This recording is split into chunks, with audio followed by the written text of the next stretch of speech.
June 21st, 1970.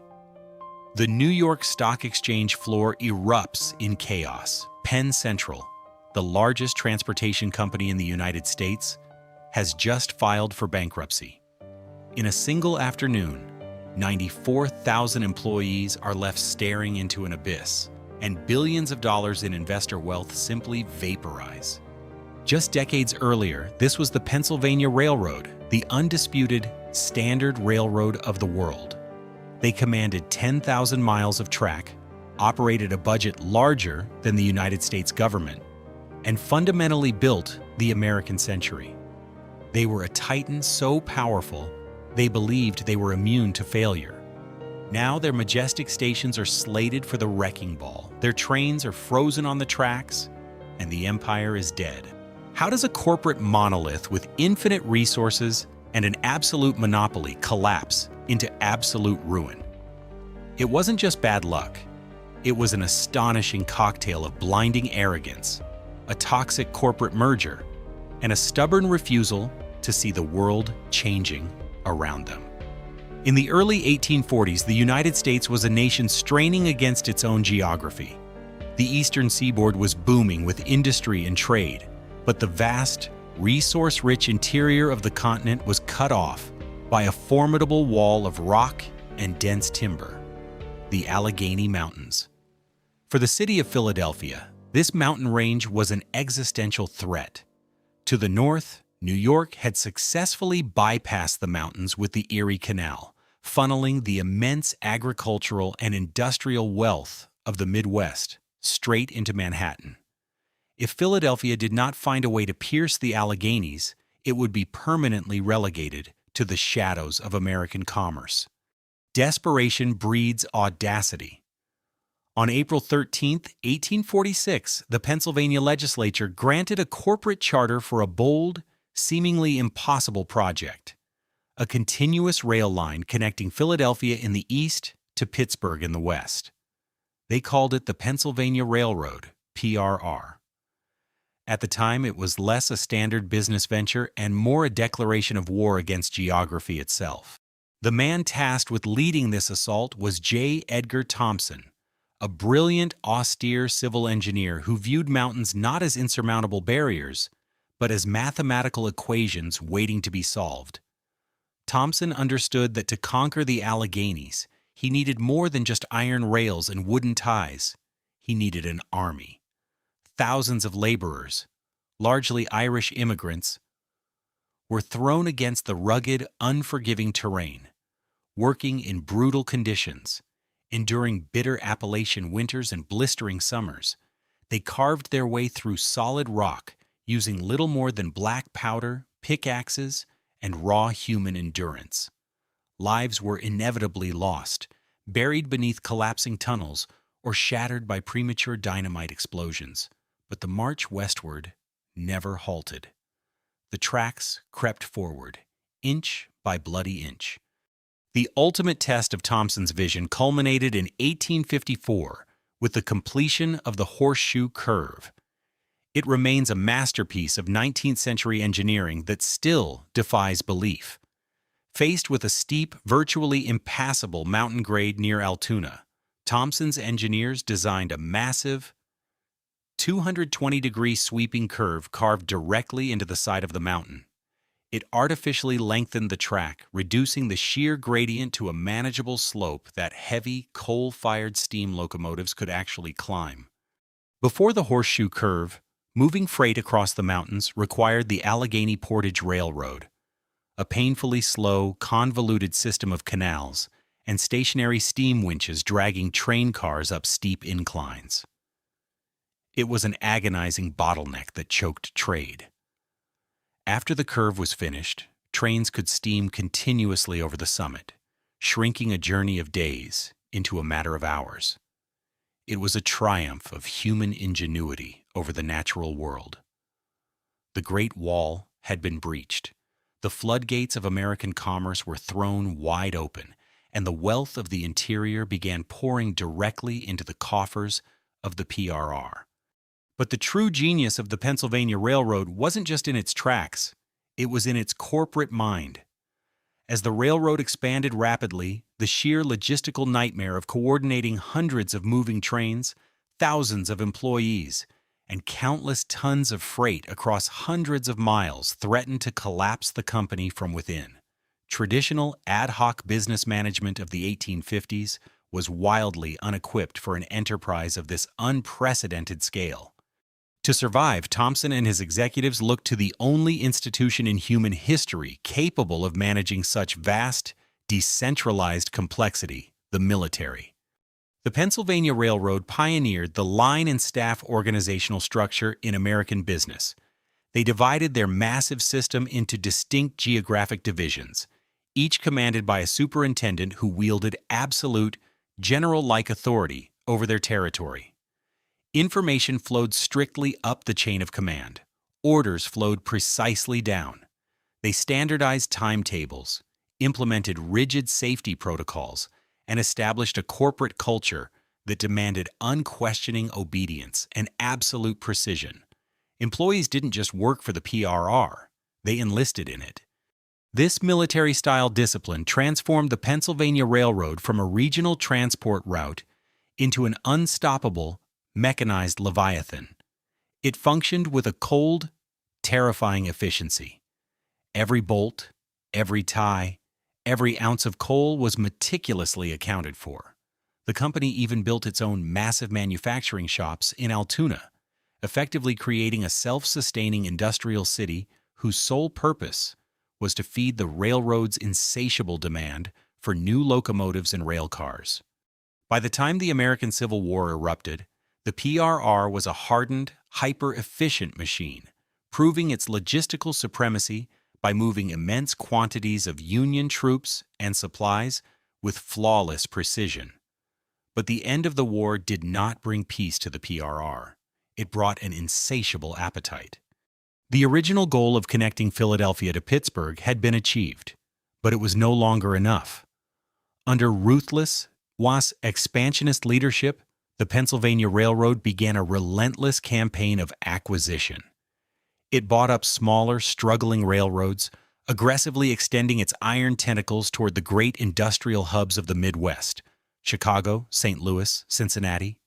It was no longer just a railroad bridging a single state. It was mutating into a corporate conqueror, a singular, sprawling empire that sought to completely control the very arteries of the American economy. The foundation of blood, sweat, and unparalleled engineering had been firmly laid. The Titan had learned how to walk, and soon it would demand that the rest of the world step aside. By the dawn of the 20th century, the Pennsylvania Railroad had transcended the definition of a mere corporation. It had become a sprawling empire of iron, steam, and unprecedented capital. At its zenith, the PRR controlled over 10,000 miles of track, weaving an intricate, inescapable steel web that spanned from the Atlantic Ocean to the Mississippi River, reaching from the Great Lakes down to the nation's capital. It employed over 250,000 people, creating a workforce larger than the standing armies of many sovereign nations. To put this scale into perspective, during the early 1900s, this single company was responsible for moving roughly 10% of all freight and an astonishing 20% of all passenger traffic in the entire United States. They hauled the Appalachian coal that powered the eastern seaboard, the Midwestern steel that built the modern skyline, and millions of everyday Americans chasing the promise of the new century. For a significant period, the operating budget of the PRR actually eclipsed the budget of the United States federal government. They boldly crowned themselves the standard railroad of the world, and this was no empty marketing boast. It was a literal statement of fact. The PRR didn't just participate in the transportation industry, they dictated its reality. If the Pennsylvania Railroad adopted a new technology or procedure, the rest of the country was forced to follow suit. They standardized everything to a level of obsessive, mechanical perfection. From the specific design of their locomotives, featuring the distinctive squared-off Belpaire fireboxes, down to the precise shade of Tuscan red painted on their passenger cars, and the exact cut of a conductor's uniform. They even built their own massive manufacturing empire to ensure total independence. The Altoona Works in Pennsylvania became the largest railroad shop complex in the world, employing 16,000 workers at its peak. It wasn't just a maintenance yard, it was a cathedral of heavy industry where the PRR designed, tested, and forged their own locomotives from scratch. They built their own testing laboratories to analyze the chemical composition of steel and oil, refusing to trust outside suppliers. The ultimate manifestation of this godlike complex arose in the heart of New York City. For decades, the PRR's trains had to stop in New Jersey, forcing passengers to endure a cumbersome ferry ride across the Hudson River.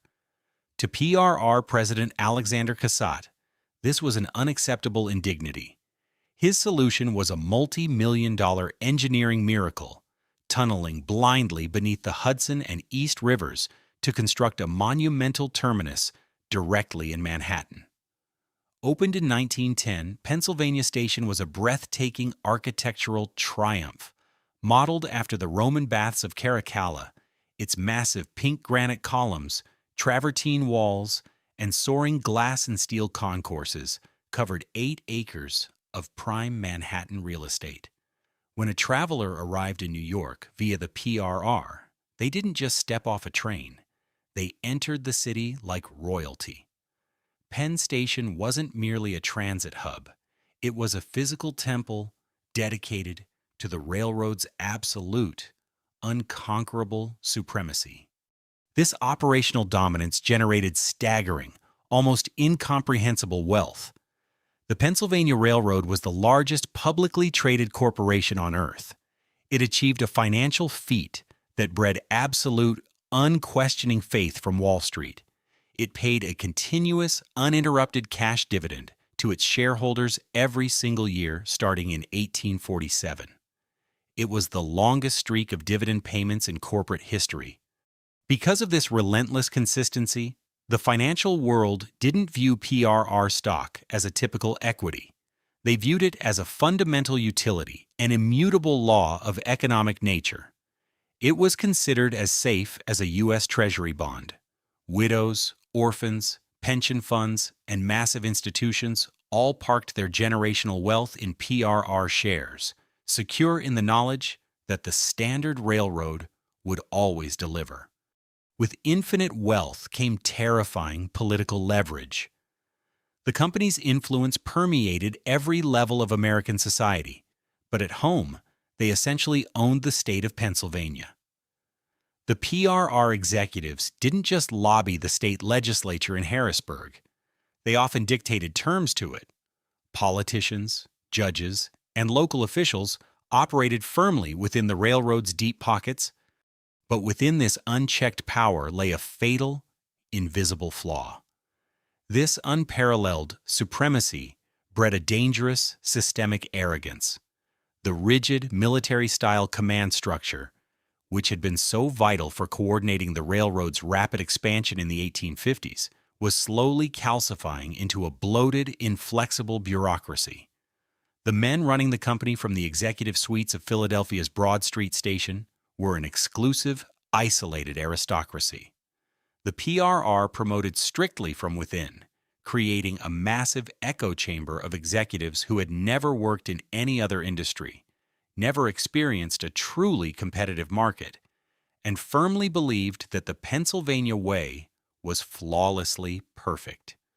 They stopped asking how they could serve the shifting needs of a modernizing America, and instead demanded that America conform to their schedules, their pricing structures, and their massive, aging infrastructure. They confused physical size with corporate agility and temporary monopoly with eternal loyalty. Sitting in their mahogany-paneled offices, insulated by over a century of unbroken success and unimaginable profits, the leadership looked out over an empire that seemed destined to last forever. They were entirely convinced that they were simply too big to fail, long before the phrase was ever coined. But outside their boardroom windows, the world was quietly, irreversibly changing.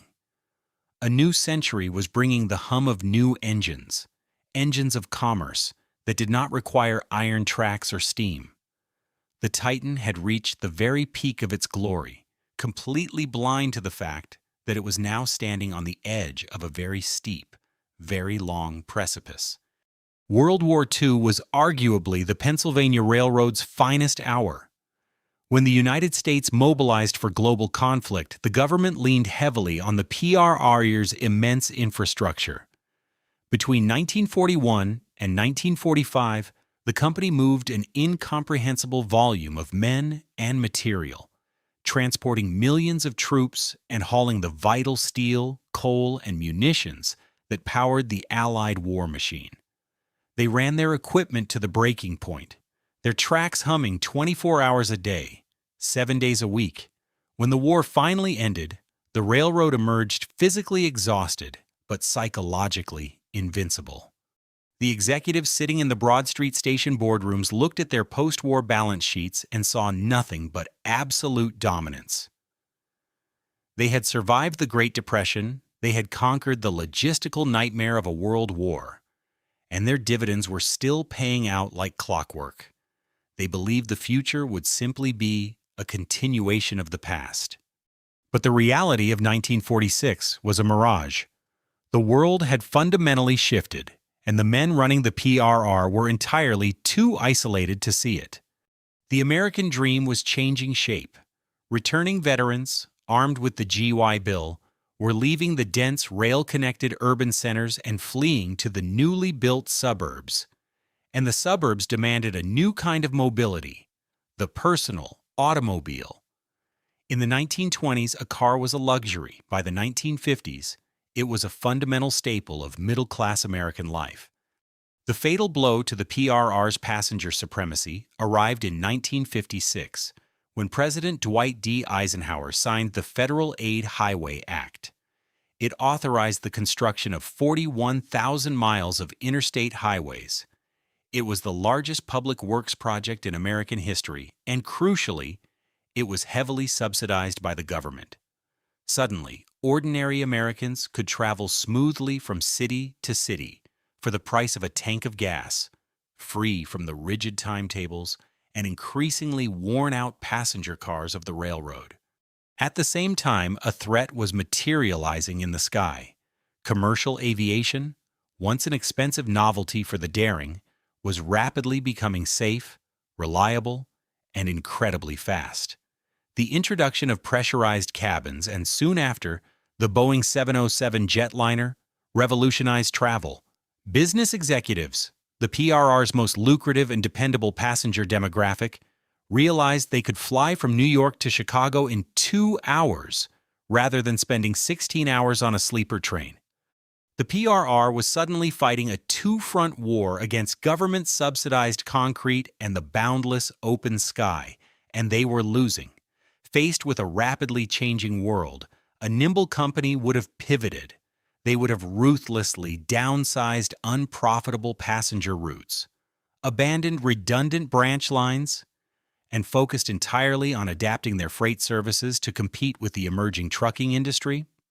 The Pennsylvania Railroad did none of this.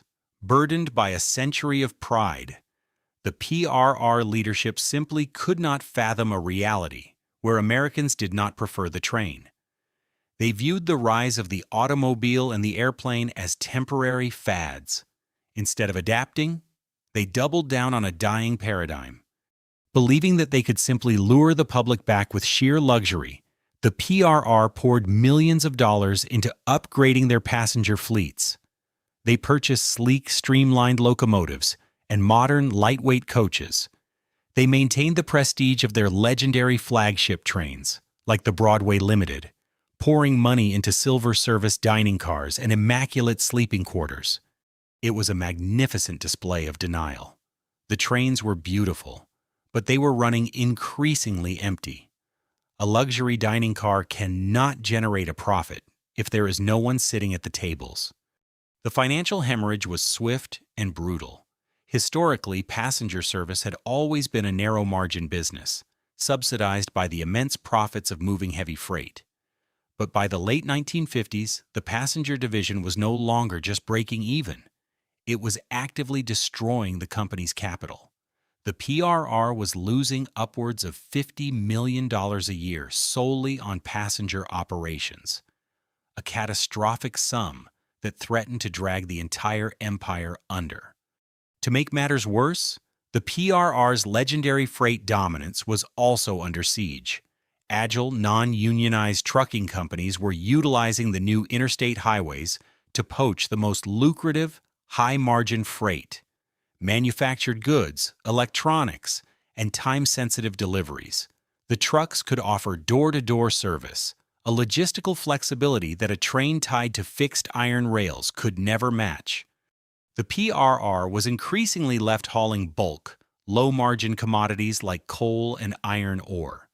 They were moving heavier loads for less money over a track network that was twice as large as they actually needed. The standard railroad of the world was suddenly caught in a vicious, suffocating trap. Their revenues were plummeting, their infrastructure costs were astronomically high, and the executives were paralyzed by their own legacy. The machine was bleeding out on the tracks, but instead of being allowed to heal or restructure, the PRR was about to discover that the very government that had funded their competitors was now determined to micromanage their demise. If the rise of highways and airplanes was the blunt force trauma that staggered the Pennsylvania Railroad, the federal government was the invisible hand slowly choking the life out of it. To understand the agonizing death of the PRR, one must understand the bureaucratic cage it was trapped inside. The Interstate Commerce Commission, or the ICC, created. Back in 1887, the ICC was originally designed to protect the American public from the predatory, monopolistic practices of the 19th century railroad barons. By the 1950s, those monopolies were long dead. The PRR was now locked in a vicious, daily street fight against heavily subsidized trucking companies and commercial airlines. Yet the ICC continued to regulate the railroad as if it were still the supreme, untouchable titan of 1890. The PRR was stripped of the most basic mechanisms of business survival. If the railroad executives wanted to lower their freight rates on specific routes to undercut the new trucking companies, they couldn't just do it. They had to file a petition with the ICC. The regulatory board would then debate the rate change, often for months or even years, usually concluding that lowering rates would be unfair competition to the trucks. The PRR was legally forced to keep its prices artificially high, effectively handing their most lucrative freight contracts over to their rivals on a silver platter. The situation with passenger service was even more absurd. As ridership plummeted, the PRR identified dozens of obscure, deeply unprofitable branch lines that were bleeding the company dry. Some trains were operating with a full crew and burning tons of coal just to transport 3 or 4 passengers between rural towns. Basic economics dictated that these ghost routes be shut down immediately. But the ICC required public hearings before a single track could be abandoned. Local politicians, terrified of losing the prestige of a train station, would fiercely protest. Time and time again, the ICC sided with the politicians, mandating that the PRR continue to run empty trains into oblivion. The company was no longer allowed to function as a for-profit enterprise. It was being forced by the government to operate as a massive, privately funded public charity. Unable to raise rates to generate more revenue, and forbidden from cutting the services that were destroying their capital, the PRR executives were backed into a corner. The math was inescapable. If they could not control what came in, they had to ruthlessly butcher what went out. The strategy they chose was known in the industry as deferred maintenance. It is a sanitized, bureaucratic term for deliberate neglect. For a century, the Pennsylvania Railroad's tracks were the envy of the industrial world. They were built on deep, perfectly graded stone ballast, utilizing the heaviest steel rails available, meticulously inspected by an army of track walkers who practically knew every bolt by name. But as the 1960s approached, the PRR began to systematically dismantle its own physical foundation. Maintenance crews were gutted. Thousands of seasoned track workers, mechanics, and inspectors were laid off. The Altoona Works, once the beating heart of the company's proud engineering heritage, fell eerily quiet as locomotive orders were canceled and repair schedules were stretched to the breaking point. When wooden rail ties rotted, they were left in the ground. When the massive steel rails warped under millions of tons of stress, they were not replaced. Weeds began to choke the once immaculate gravel beds. The physical decay was impossible to hide. The famous Tuscan red passenger cars, once polished to a mirror finish, now rolled into stations caked in grime, their paint peeling, their air conditioning systems frequently failing in the dead of summer. The locomotives, starved of routine maintenance, began breaking down with alarming frequency, leaving furious passengers stranded in the middle of nowhere for hours. The consequences of this desperate cost-cutting went far beyond mere inconvenience. It became dangerous. As the tracks degraded, the PRR was forced to issue slow orders, mandating that trains drastically reduce their speed over treacherous sections of the line just to avoid derailing. The legendary punctuality of the Pennsylvania Railroad, once so precise that people set their pocket watches by the train whistles, became a bitter joke. By the mid-1960s, the standard railroad of the world was a hollowed-out shell of its former glory. The once immaculate empire was now characterized by dirty cars, late arrivals, and the terrifying, violent lurch of heavy trains navigating warped, rusted steel. The giant was bleeding out. The executives in Philadelphia knew that no amount of internal cost-cutting could save them now. They were fundamentally broken. To survive the modern era, they needed a miracle. Or, failing that, they needed to make a deal with the devil. They turned their eyes toward their oldest, most bitter rival. The rivalry between the Pennsylvania Railroad and the New York Central was not merely a business competition, it was a century-long corporate blood feud.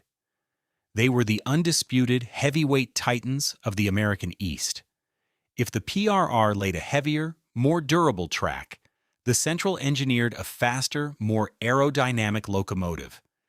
If the PRR erected the majestic Romanesque columns of Penn Station in Manhattan, the Central countered with the cavernous, Beaux-Arts grandeur of Grand Central Terminal just blocks away.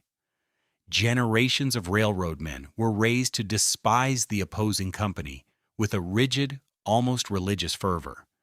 But by the early 1960s, the deafening roar of their historic rivalry had been entirely drowned out by the relentless hum of highway traffic and the scream of commercial jet engines. The executives in Philadelphia and New York, men who had spent their entire careers plotting to destroy one another, were now staring at the exact same terrifying financial projections. The enemy was no longer across the tracks. The enemy was the modern world, and it was starving them both of capital. In a move born of pure existential dread, the leadership of both companies did the unthinkable. They looked across the bitter corporate divide and saw not a rival, but a life raft.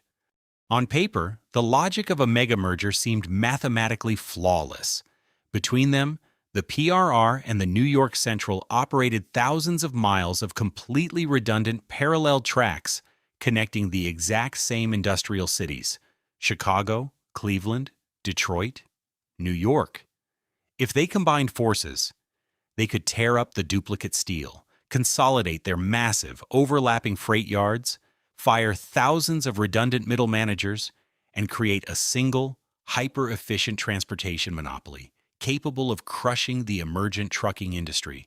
It was a desperate, ultimate gambit for survival. But transforming a desperate idea into a physical reality required navigating a bureaucratic minefield. The man tasked with dragging the Pennsylvania Railroad through this ordeal was Stuart T. Saunders. Unlike the generations of engineers who preceded him, Saunders was a brilliant, charismatic corporate lawyer who took the reins as PRR chairman with one singular goal: get the merger approved at all costs. He was a political operator, and he needed every ounce of his lobbying skill, because the proposed alliance triggered an immediate, explosive backlash from every corner of the American economy. The Interstate Commerce Commission, ICC, moving with its characteristic glacial speed, launched a dizzying array of public hearings that would ultimately stretch out for nearly a decade. The proceedings generated over 100,000 pages of sworn testimony. Smaller regional competitors screamed to the federal government that the combined behemoth would obliterate free trade and create an unstoppable monopoly. Entire towns and municipalities panicked over the prospect of losing their local transit hubs as the new company sought to abandon unprofitable routes. Yet, the fiercest, most dangerous opposition did not come from the government or the competitors. It came from the labor unions. The powerful railroad brotherhoods understood exactly what the corporate term consolidation actually meant: mass layoffs. To prevent the merger, the unions threatened to strike, an action that would instantly paralyze the entire eastern seaboard and cripple the national economy. Desperate to push the deal through the regulatory nightmare and appease the politicians, Stuart Saunders made a fatal, unforgivable miscalculation. He signed a catastrophic labor protection agreement. In order to get the unions to withdraw their opposition, Saunders promised that virtually no union employee from either company would lose their job as a direct result of the merger. It was an astonishing, suicidal concession. The entire financial and operational justification for combining the two railroads was to eliminate a bloated workforce and shed excess weight. By guaranteeing lifetime employment to thousands of redundant workers, men who would literally have no trains to run or tracks to fix once the duplicate lines were closed, Saunders had essentially swallowed a poison pill just to cure a headache. Furthermore, the leadership willfully ignored the toxic, irreconcilable cultural divide between the two organizations. The New York Central was currently being led by Alfred E. Perlman, a hard-nosed, visionary operations genius. Perlman had spent the last decade modernizing his railroad with cutting-edge computer tracking systems, aggressive management tactics, and a scrappy survivalist mentality. He openly despised the PRR's sluggish, aristocratic bureaucracy. The PRR executives, operating out of their plush Philadelphia offices, viewed Perlman and his New York crew as arrogant, unrefined upstarts who lacked proper pedigree. They were not two companies merging into a unified, modernized force. They were two dying empires being forced into the same hospital bed, fighting over the last oxygen tank. Despite the glaring red flags, the incompatible computer systems, and the underlying financial rot, the sheer political willpower of Stuart Saunders eventually prevailed. After years of agonizing delays, the Supreme Court finally cleared the last legal hurdle. On February 1, 1968, the champagne corks popped in the executive suites. The merger was officially consummated, giving birth to the Penn Central Transportation Company. It was, at that exact moment, the largest corporate merger in the history of the United States. The new behemoth boasted an asset sheet of $4.6 billion, controlled over 20,000 miles of track, and employed a staggering 100,000 people. On Wall Street, the stock briefly surged, fueled by the naive public delusion that sheer size automatically equaled corporate strength. But beneath the celebratory headlines and the optimistic press releases, the reality was terrifying. The Penn Central was not a streamlined titan ready to conquer the future. It was a Frankenstein's monster, stitched together from the decaying limbs of two bitter enemies burdened by impossible labor contracts, governed by men who refused to speak to each other, and bleeding millions of dollars a day. The ink on the merger documents was barely dry, But the countdown to the greatest financial collapse in American history had already begun. The merger of the Pennsylvania Railroad and the New York Central was supposed to create the ultimate, unstoppable transportation machine. Instead, on February 1st, 1968, the newly formed Penn Central Transportation Company immediately descended into operational anarchy.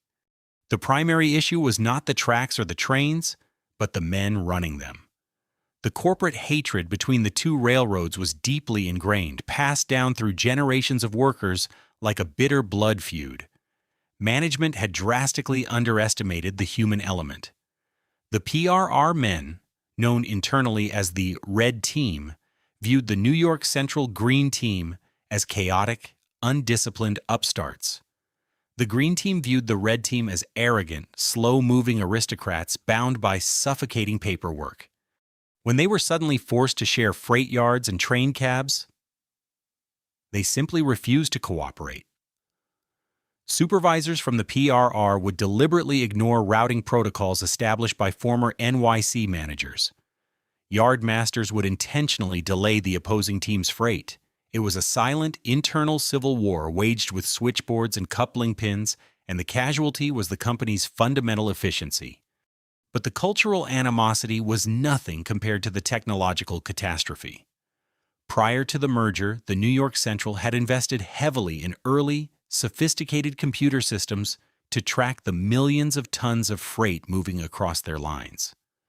The Pennsylvania Railroad utilized a completely different, largely incompatible method of data management. When the newly merged company attempted to fuse these two distinct nervous systems together, the result was instantaneous corporate blindness. The computers began spitting out corrupted routing data. Trains were assembled with cars destined for wildly different parts of the country. A shipment of perishable food meant for a supermarket hub in Chicago would be inexplicably routed to a rusted siding in Buffalo and left to rot. Train crews would arrive for their shifts only to find that their assigned locomotives were mysteriously hundreds of miles away. In the sprawling classification yards, the massive hubs where freight cars were sorted and redirected, the confusion compounded daily until the yards essentially choked on their own congestion. And then came the moment the screens went dark. In a desperate attempt to push a massive software integration, the entire tracking network suffered a catastrophic logic failure. In the blink of an eye, the Penn Central mainframe lost the locations of thousands of heavily loaded freight cars. They hadn't derailed. They hadn't been stolen. They had simply vanished from the digital radar, swallowed by an electronic abyss, while the actual train sat idle, clogging the physical arteries of the American East. While the physical railroad was grinding to a chaotic halt, the executive leadership in Philadelphia was engaged in a desperate, high-stakes illusion. Chairman Stuart Saunders and his inner circle knew that the merger was failing spectacularly. The Penn Central was losing over $1 million a day, but admitting this to Wall Street would mean an instant collapse of their stock price and the destruction of the century-old myth that the Standard Railroad never failed. So they lied. Through complex accounting maneuvers and a deliberate obfuscation of operating costs, the board of directors masked the catastrophic losses. They diverted precious capital away from desperately needed track maintenance to purchase highly speculative non-railroad assets, commercial real estate developers, an oil pipeline, and even an amusement park company holding the rights to 6 flags. It was a frantic, disorganized attempt to generate quick cash to hide the bleeding core business. Most shockingly, despite hemorrhaging cash at an unprecedented rate, the Penn Central continued to pay out millions of dollars in dividends to its shareholders. It was a sacred tradition that Saunders refused to break. But because they were operating at a massive loss, the company had to take out enormous short-term loans at crippling interest rates just to mail out the dividend checks. They were essentially borrowing money to pay themselves, accelerating their own death spiral just to keep up appearances for another financial quarter. But financial illusions cannot melt snow. The ultimate reckoning arrived with the winter of 1969 to 1970. It was one of the most brutal, unforgiving winters the eastern United States had seen in a generation. Sub-zero temperatures locked the region in a deep freeze, accompanied by relentless blizzards. For a healthy railroad, a severe winter is a difficult operational challenge.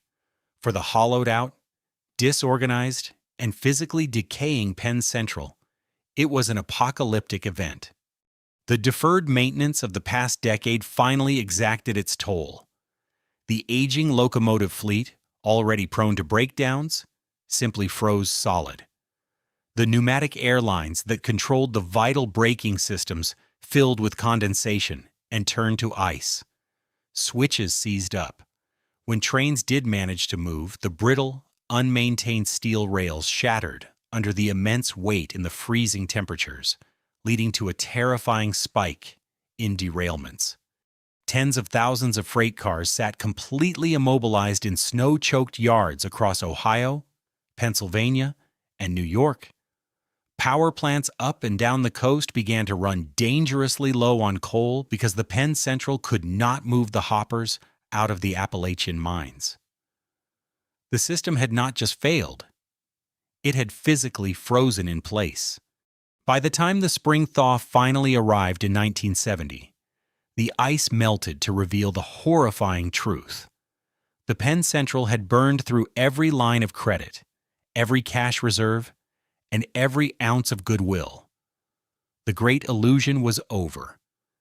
The executives looked at the ledger and realized they could no longer make payroll. By the spring of 1970, the Penn Central Transportation Company was no longer a functioning business. It was a financial zombie kept animated only by the desperate, frantic shuffling of short-term debt. The great winter freeze had shattered whatever fragile operational momentum the company had left. Now the executives in Philadelphia were waking up to a terrifying mathematical reality. They were burning through millions of dollars in cash every single week, and they had absolutely nothing left to pawn. The railroad was heavily dependent on rolling over short-term commercial paper, essentially writing corporate "I owe us" to borrow money just to make the weekly payroll and pay for diesel fuel. But as word of the chaotic yards, lost freight, and horrific mismanagement spread through Wall Street, the banks quietly began slamming their vaults shut. No one wanted to hold the debt of a dying giant. By May, the Penn Central was facing over $100 million in debt maturity, with just a few $1,000,000 in actual cash on hand. They were literally days away from bouncing checks to 94,000 employees. With private capital completely cut off, Chairman Stuart Saunders packed his briefcase and went to the only entity left on Earth with pockets deep enough to save them, the United States federal government. Saunders arrived in Washington, D.C., not as a titan of industry, but as a hostage-taker. His argument to the Nixon administration was blunt and terrifying. If the Penn Central stopped running, the entire economy of the eastern seaboard would collapse within 48 hours. Power plants would go dark without coal. Auto factories in Detroit would shut down without parts. The United States military, heavily reliant on the rails for moving material, would face an immediate logistical crisis. Initially, the sheer scale of the threat worked. The Nixon administration, panicked by the prospect of a catastrophic national supply chain failure just before the midterm elections, quietly began drafting a $200 million emergency loan guarantee through the Defense Production Act. For a few tense weeks in early June, it seemed the railroad would be bailed out. The executives breathed a sigh of relief, assuming that their too-big-to-fail status had ultimately protected them from their own staggering incompetence. But they had profoundly underestimated the political fury of a betrayed public. Word of the secret bailout leaked to Congress, and it ignited an immediate firestorm. Leading the charge was Representative Wright Patman of Texas, who violently opposed using taxpayer money to rescue wealthy, mismanaged corporations. Patman's committee ruthlessly exposed the Penn Central's darkest secrets to the public record. He revealed how the executives had continued to pay out millions in dividends to keep the stock price artificially inflated while the railroad physically crumbled. He exposed the bizarre investments in real estate and amusement parks. He painted a picture not of a vital national utility in distress, but of a greedy, arrogant corporate aristocracy that had looted its own company and was now demanding a public ransom. The political optics became incredibly toxic. In a matter of days, the political will to save the Penn Central completely evaporated. On Friday, June 19th, the Nixon administration abruptly withdrew its support for the loan guarantee. The lifeline was cut. The withdrawal of the government loan triggered absolute panic in the Penn Central boardroom. That weekend, a frantic, bloodletting coup took place. The board of directors, desperate to appease creditors and signal a change in direction, ruthlessly fired Chairman Stuart Saunders, President Alfred Perlman, and the chief financial officer. The architects of the great disastrous merger were stripped of their power and escorted out of the building. But changing the captains could not stop the ship from hitting the ocean floor. The new emergency management team spent a frantic Saturday making calls to every major bank in New York, begging for a bridge loan. The answer was a unanimous, resounding no. The math was terminal. There was no money left for Monday's operations. On the afternoon of Sunday, June 21, 1970, a small team of corporate lawyers walked into a federal courthouse and filed a petition for bankruptcy reorganization under Section 77 of the Bankruptcy Act. The mighty Penn Central, the direct descendant of the Standard Railroad of the world, an empire that had dominated the American continent for over a century, was officially broke. When the sun rose on Monday morning, the shockwave ripped across the nation. On the floor of the New York Stock Exchange, the opening bell was met with a brutal, unprecedented sell-off of Penn Central stock. The shares, once considered as safe and reliable as U.S. Treasury bonds, plummeted into penny stock territory. Billions of dollars in generational wealth simply vaporized in a matter of hours. Pension funds, university endowments, widows, and everyday investors who had trusted the unbroken dividend record of the Pennsylvania Railroad found themselves holding worthless paper.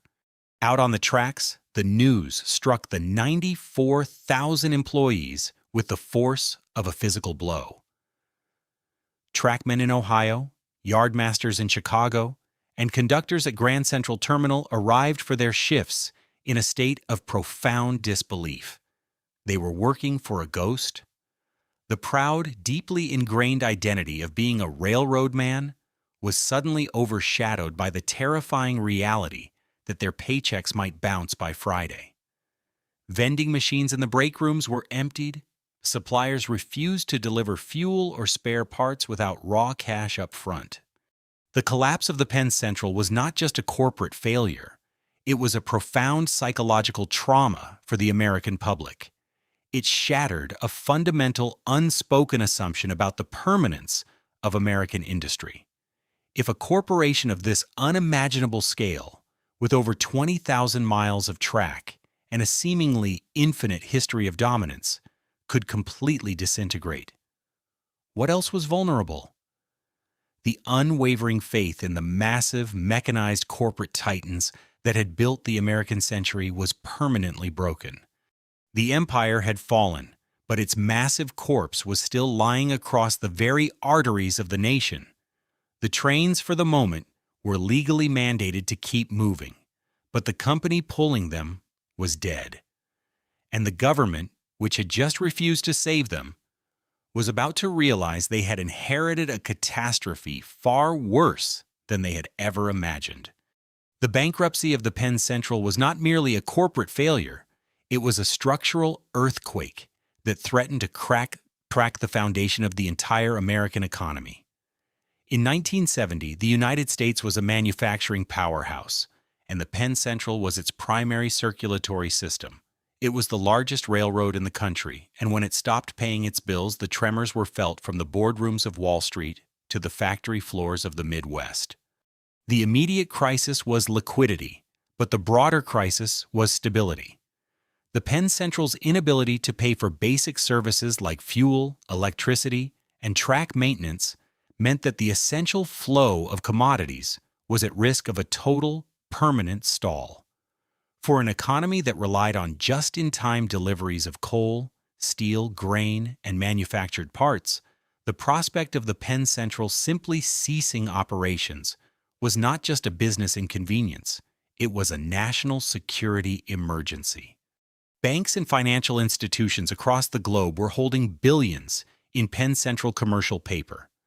As the bankruptcy process began, these assets were suddenly downgraded to junk status, forcing major institutional investors to sell off their holdings in a panic. This triggered a massive sell-off that hammered the stock market, causing an estimated $10 billion in value to evaporate across the broader market in just a few days. The Standard Railroad of the world, once the bedrock of retirement funds and endowments, had become a radioactive asset. The federal government, having realized their catastrophic error in refusing the initial loan, found themselves trapped in a no-win scenario. They could not let the railroad die, for its death would be a national catastrophe. But they could not simply hand over a massive check to the same management team that had just orchestrated the largest bankruptcy in history. They had to act, but every path forward was lined with political and economic landmines. The federal government's intervention became a slow, painful, and necessary evolution of the American industrial landscape. It was the end of an era. The era of the private, profit-driven railroad empire, which had been the defining engine of American growth for over a century, was effectively over. By the mid-1970s, it became clear that the Penn Central could not be reorganized back into a private, self-sustaining entity. The rot, the decades of deferred maintenance, the bloated, unproductive labor contracts, and the redundant, crumbling infrastructure was too deep. The Nixon administration, and later the Ford and Carter administrations, were forced to conceive of a radical, unprecedented solution. They effectively nationalized the mess. In 1976, the government formed the Consolidated Rail Corporation, better known as Conrail. It was a massive, government-funded entity designed to take over the bankrupt tracks and operations of the Penn Central and several other failing Eastern railroads. It was a humiliating, yet necessary concession to reality. The market had failed to maintain the essential infrastructure of the country, and the government was forced to step in as the insurer of last resort. For passenger service, the outcome was equally definitive. The federal government created Amtrak in 1971 to assume the burden of moving people, relieving the failing private railroads of their most unprofitable and politically mandated duty. The vision of a luxury, private sector passenger rail network was officially abandoned in favor of a subsidized, nationalized service. The domino effect of the Penn Central collapse permanently altered the relationship between private industry and the American government. It demonstrated that in a complex, integrated global economy, some infrastructures are truly too big to fail, not because the companies themselves deserve salvation, but because the society built upon their tracks cannot afford the silence that follows their collapse. The Pennsylvania Railroad had set the standard for how to build a nation, and in its agonizing, chaotic death, it set the standard for how a nation must inevitably intervene to prevent its own undoing. The ghost of the PRR would continue to haunt the American rails, but the era of the Titan had ended. The landscape of the American Northeast is still etched with the phantom limbs of the Pennsylvania Railroad. If you know where to look, far beyond the sleek, high-speed corridors of today's commuter lines, you can still find the scars left by the collapse of the Standard Railroad of the world. In the quiet, overgrown valleys of the Appalachian Mountains, the forest is slowly reclaiming the iron arteries that once fueled a nation. You can walk through the dense Appalachian brush near Altoona and stumble upon massive, rusted steel trestles that lead into crumbling tunnel mouths, long since sealed against the elements. These are not just abandoned ruins. They are massive, silent monuments to a level of industrial ambition that we find almost alien today. They serve as a haunting physical reminder that even the most formidable, engineered landscapes can be swallowed whole by time and economic obsolescence. Perhaps the most visceral wound left by the PRR's demise is the fate of the original Pennsylvania station in New York City. The destruction of this architectural masterpiece in the 1960s is widely regarded as one of the greatest crimes against urban history in American culture. To save the company from bankruptcy, the executives sold the air rights above the station, leading to its demolition and the construction of Madison Square Garden directly on top of its grave. It was a trade-off that prioritized immediate, desperate survival over the preservation of a national treasure. Today, travelers scurrying through the claustrophobic, low-ceilinged maze of the current Penn Station rarely realize they are walking over the buried remains of a Romanesque temple dedicated to the glory of the American Railroad. It is a dissonance that feels profoundly American. The constant, ruthless march toward the future requires the systematic destruction of our most beautiful past. The legacy of the Pennsylvania Railroad is a complex, sobering lesson in the nature of corporate hubris.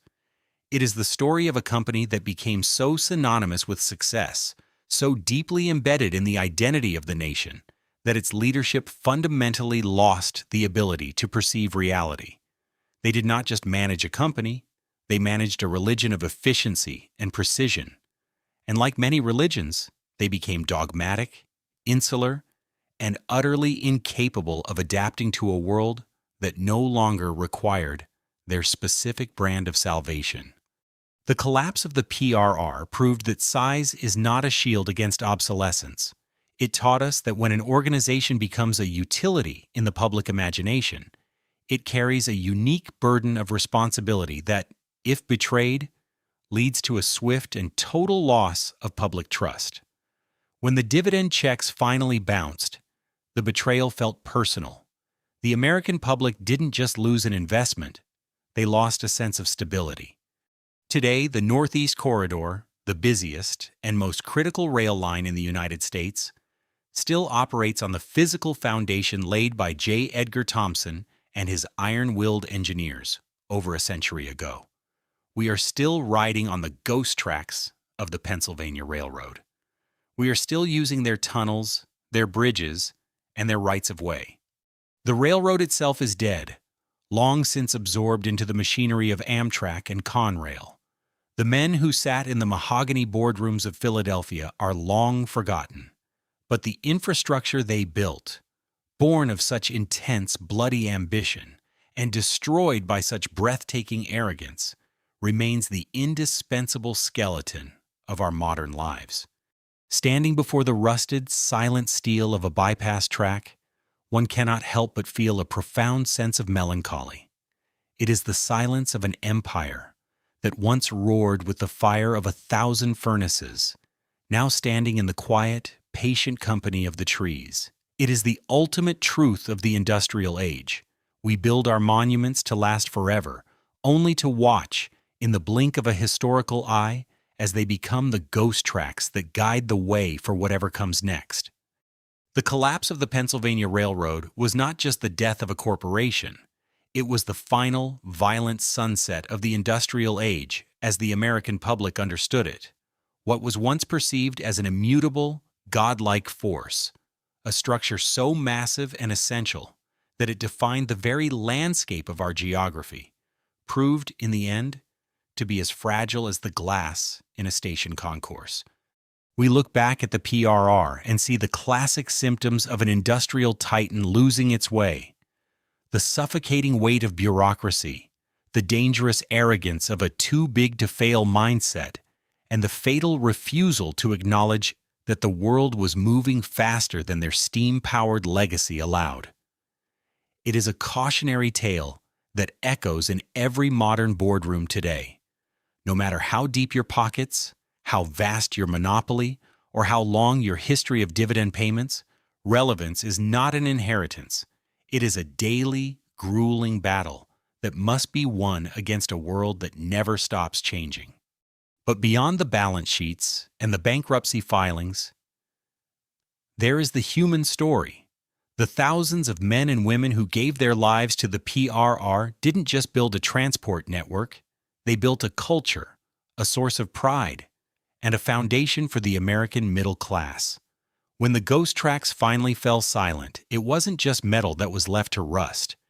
It was the identity and the stability of the communities that the railroad had promised to carry into the future. As we look at the ruins of our own modern industries, let us remember the lessons etched into the rusting trestles of the Pennsylvania Railroad. We must prioritize agility over size, humility over arrogance, and people over the cold machinery of quarterly earnings. If this documentary has shed a light on the fragility of even the greatest empires, please consider subscribing and sharing your thoughts in the comments. What industry today do you believe is standing on the precipice, blinded by its own success? Let us know. History is a relentless teacher. We only need to be willing to listen.